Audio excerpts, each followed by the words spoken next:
It's time to rip the cover off what really works to ditch addiction, depression, anger, anxiety, and all other kinds of human suffering. No, not sobriety. We're talking the F word here, freedom. We'll share straight from the trenches what we've learned from leaving our own addictions behind and coaching hundreds of others to do the same. And since it's such a heavy topic, we might as well have a good time while we're at it.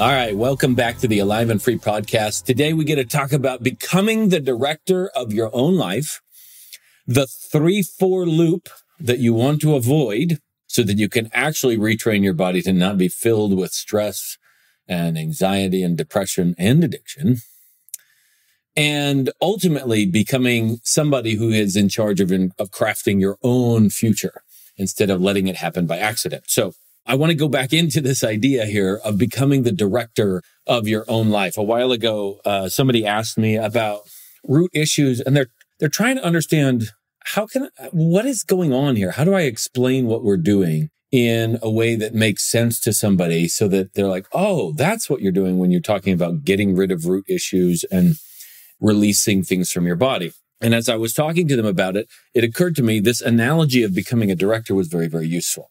See, when you go in to watch the show, when you're the spectator of the show and not the director, what happens is you go in and it seems like it all happens at once, right? You show up and the lights dim and the sound goes on. You don't get a say in which trailers are played. You might get some say in whether or not you pay attention or not. That depends on who you're watching the movie with. But then on comes the show and you have all the visuals. Somebody else chose those visuals. So you don't get to pick the camera angle or anything else like that. You don't get to pick the cuts to scenes. You don't get to pick whether it's continuous shot or whether it's multiple different camera angles. You don't get to pick the sound effects. You don't get to pick the script. You don't get to pick the soundtrack that comes with it. You don't get to pick any of the colorations and post-production mastering that's gone on. You don't get to pick any of that.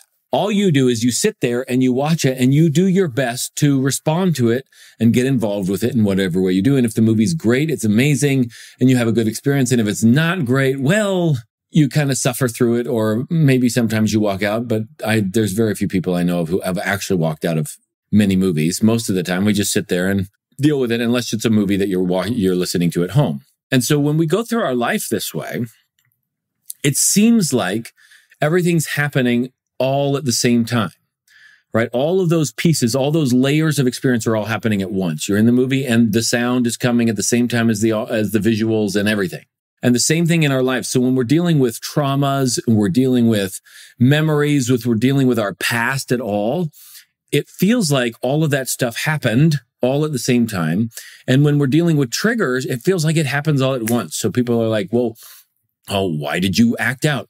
And like, I don't know. I was just this, that, or the other, right? Why did you go look at porn? I was horny. I don't know. Why did you go and just binge eat all those chips? I don't know. I was like, I don't know. Maybe I was hungry. I don't know. I don't know. Because it happened all at once. It's hard for us to see all the different layers of the experience that are there. And as a result, it doesn't feel like we have any choice about it happening over and over and over and over and over and over and over again. But when you go in to deal with the root issues, when people sign up for our programs, for instance, what we're doing is we're giving them essentially editing software so that instead of just putting in a DVD and having to watch it as it's done, they're getting the software to be able to look at all the different layers of what's happened, all the different layers of sound and sound effect and music and different instrumentation, as well as all the script. We're even giving them the script of the show so that they can start to change and edit it and so on and so forth.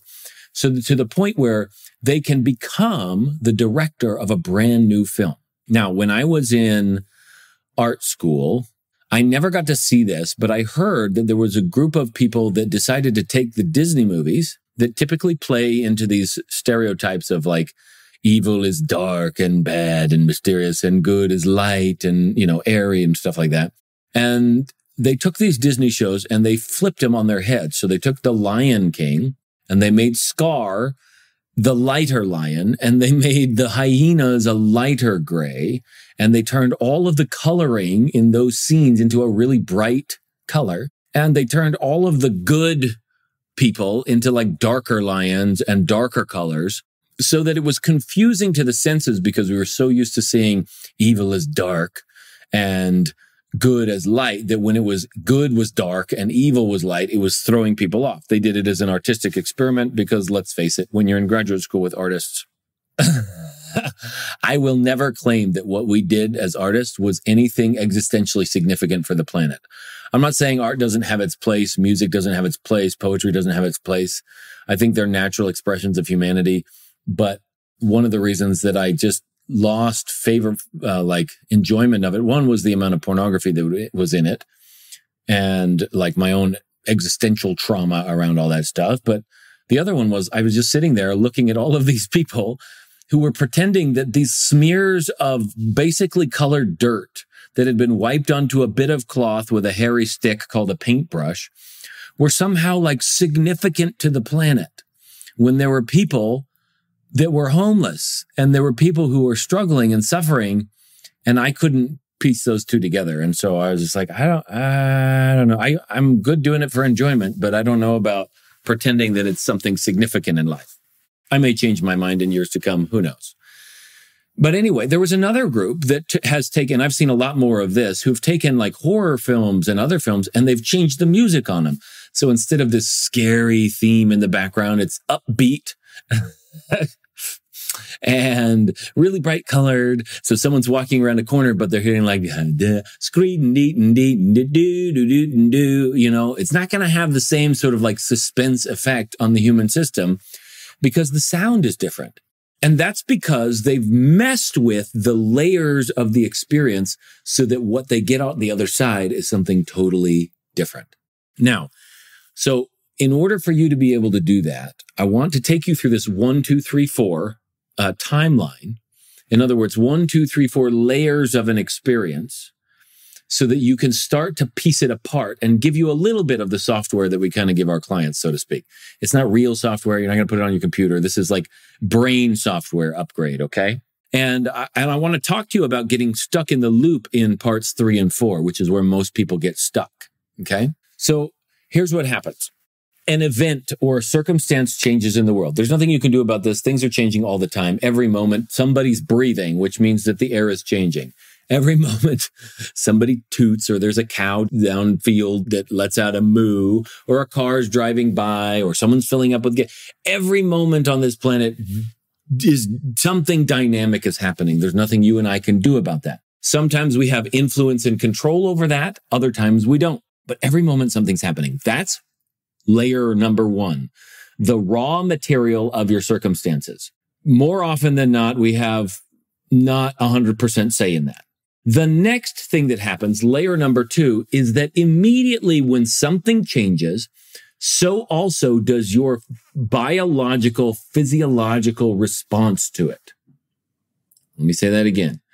Immediately when something changes in your environment, your body and your energy system and your chemistry and everything immediately responds to match it. It's a constant dance of the cosmos. You're just a piece of it, and it's happening. Now, depending on what the circumstances are and what your chemistry is like before it starts to change it, that'll affect some things. But immediately, your body is always responding to what's there. Let me give you a couple of examples. At a full moon, a lot of pregnant women, their water breaks. Well, the moon is like the gravitational puller of the tides on the planet. And so when there's a full moon, often hospitals are flooded, pardon the pun, with people, with women, pregnant ladies whose water's broken, and there's a little bit more deliveries at the time of a full moon.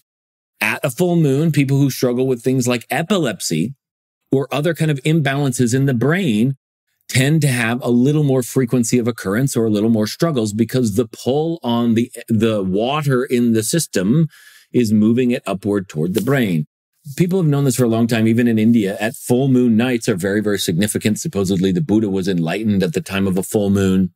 And Adi Yogi, the very first yogi who turned and started teaching his disciples, did that on the time of a full moon. And there's some significance in this in terms of spiritual stuff. We don't even have to go that far. As soon as the moon changes, so also does your system. Okay, cool. Wind blows across your face and the temperature drops outside. Suddenly the hair on your body prickles up and you have a response to it.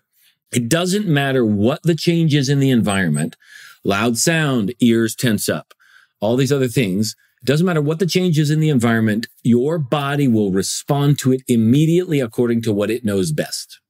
Okay? That's layer number 2.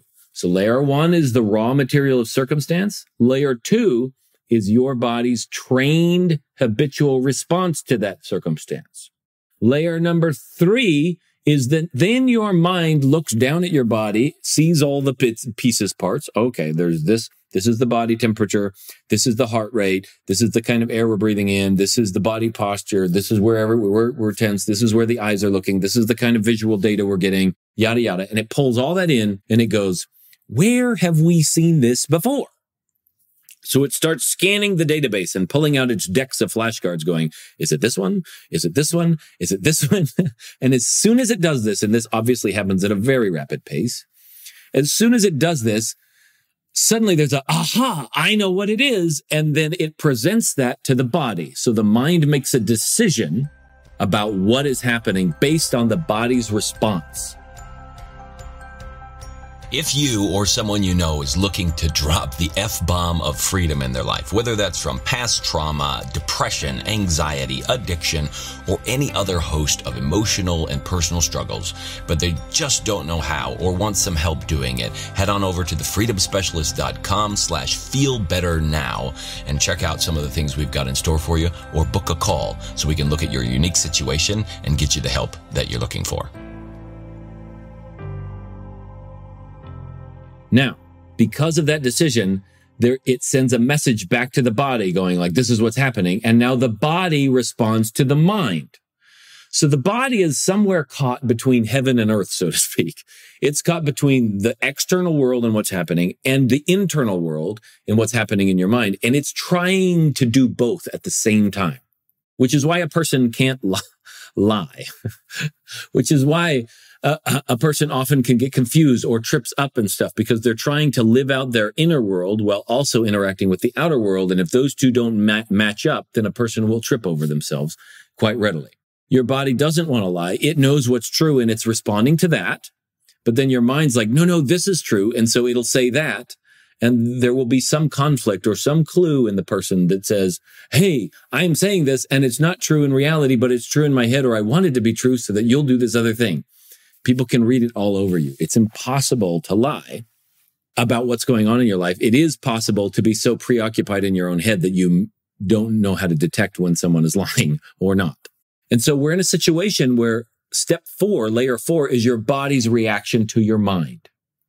So it goes outside environment, body, mind, body. But here's what happens. Now that we're back to the body again, now the mind looks at the body again and goes, oh, see, I knew I was right. And so then it reinforces that experience. So if your mind sees that something is happening, and it goes, oh, this is a good thing, then all of a sudden you get these feel-good chemicals and you get excited. Now, your body didn't get excited because of the environment. It got excited because of what you thought about the environment. Or in other words, it got excited because of what your mind thought about the state your body was in and all of the information it was dealing with. As a result, it sent that information like, oh, we should get excited, something good's going to happen. And then you yourself are the cause of your feel-good chemicals. Nothing in the world makes you happy. You make you happy. Get that through your head. I know I've said it over and over and again, and I'm going to repeat myself because it's important. The more you give credit to something outside of yourself for what makes you happy, the more powerless you will be in your life, and the more you will be influenced by outside circumstances instead of being the master and director of your own fate. Got it? Okay. So here we are. Your mind has created these feel-good chemicals. Now, what happens if you see something that your mind goes, oh no, this is bad? Then it creates feel-bad chemicals. And then when those are in the body, then the mind looks down and goes, see, look, we're still feeling bad. I was right. And then it reinforces it until you end up with behaviors and other types of things in order to cope with that and get your body out of that negative loop. What I want you to see is the 3-4 loop is on layers 3 and 4. That if your life is going in loops, it's because you're stuck in layer 3 and layer 4. Interpreting what's happening with your mind, and then letting your body believe your mind, instead of what's really going on the outside. And if you want to get out of that constant recurring thought loop, the place to work is in layer number 2. So when you get your editing software, all of a sudden something happens and you're like, oh man, that just made me mad. We go, let's go back in and look at it and look at all the layers. You made you mad by interpreting your body's state as negative or bad or not good and needed to be changed. And in such a way, you created experiences and chemicals of madness. And everybody's like, no, I'm not insane. Not that kind of madness. Everybody's a little bit insane. It's okay. We call it mad. And you let people get mad, but ultimately it's an insanity to do that because it is poisoning your body and your system. So the place to work is layer 2. So that made you mad. What does that mean? Something happened, layer 1. Your body immediately adjusted to it based on its habits and training. Layer 2. Loud noise, for instance. Babies react one way.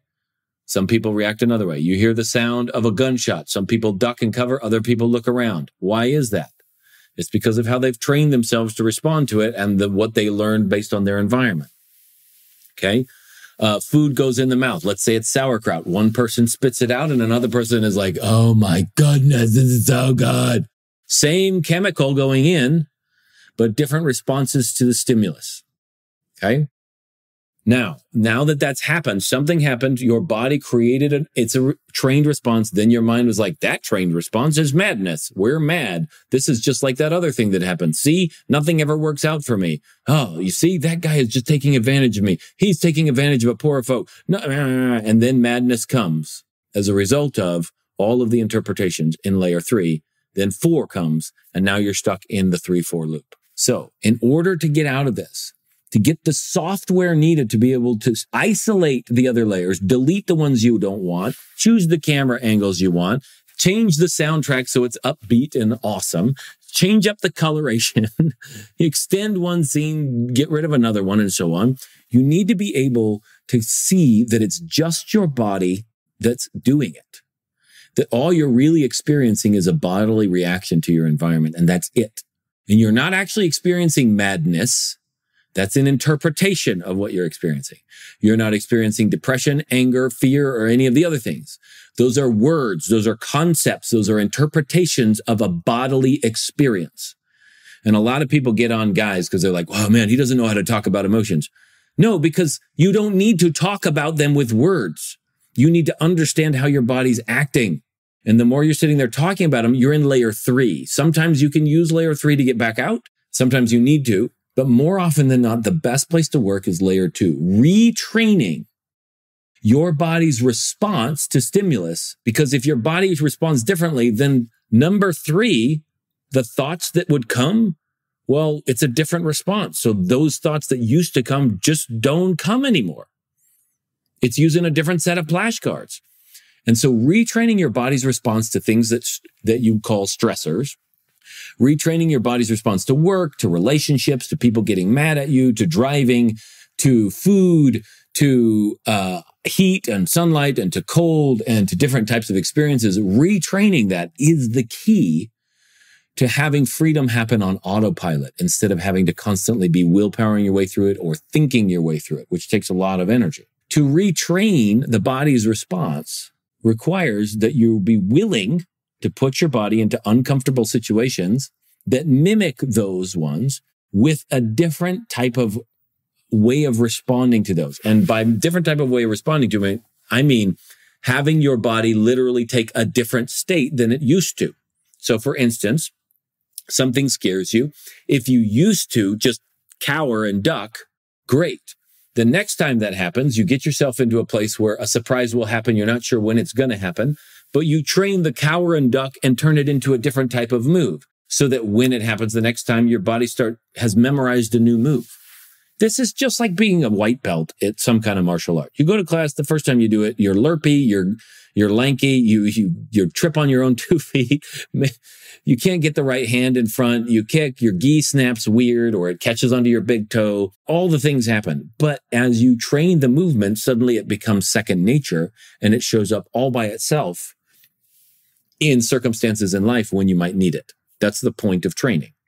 And so in order to do this, you need to take advantage of the body. So when I told you a couple weeks ago about going off on my own and being silent, what I realized in all that little mini beating myself up of I should be up earlier and I should do this, that, and the other. And I stopped and I asked myself the question, what if I'm not exactly experiencing frustration with myself?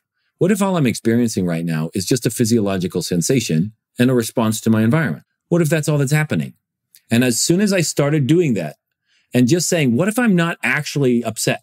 Or what if I'm not actually depressed? Or what if I'm not actually this? Or what if I'm not actually that? What if all that's happening is my body's responding to an environment? And what if that's all that's happening? And what if that's all that means? And that's not necessarily a bad thing. What do I want to do from here? When I started asking that question, all of the thoughts on layer 3 and layer 4 just evaporated like that. Poof, gone. And instead, I was just left with being in the present moment with the fact that my body was in a different space. And knowing that I had the skills to be able to shift that because of how I've trained myself to breathe and move and whatnot, suddenly I didn't have to deal with ruminating thoughts. I didn't have to deal with beating myself up. And I became the director of my next moment experience because I wasn't stuck in a loop inside my head, watching the same DVD over and over again. So the question, the initial part of the software is the question, what if? What if I'm wrong? We've talked about this before. What if what I think is happening isn't actually happening? And then what if all that's actually happening is just I'm having a physiological sensation in my body? What if that's all that's happening? What do I want to do from here? Simple questions, really. And it does take a little bit of training and awareness. And if you would like to learn some of the other skills around this so that you actually have a say in how to change up your physiological experience and kind of retrain your body to handle emotions differently, you can go to thefreedomspecialist.com/feelbetternow. That's the Choose Your Own Emotion course. And that's a really great place to start. It's 3 weeks long, and I try to keep it fun and upbeat, but it's a chance for you to day by day, step by step, get someone to step into your life and teach you how to take advantage of being the director of your life instead of being the reactor to what's happened in your mind, because that's just been filled with things over the years. If you don't want to keep regurgitating your past and spitting it into your future, the place to stop it is on layer 2. The place to stop it is to retrain your physiological, biological response to your environment. It's not to talk about your problems. It's not to regurgitate your problems. It's not to gold plate your limitations. It's not to sit there and spend years and decades and sessions and whatnot moaning what's happened to you and bemoaning your fate. It's simply about changing your physiological response. And when you do that, your mind now becomes a friend because it will also reinforce the good that you're putting there as well. And that's it for today's Alive and Free podcast. If you enjoyed this show and want some more freedom bombs landing in your earbuds, subscribe right now at wherever you get your podcasts from. And while you're at it, give us a rating and a review. It'll help us keep delivering great stuff to you. Plus, it's just nice to be nice.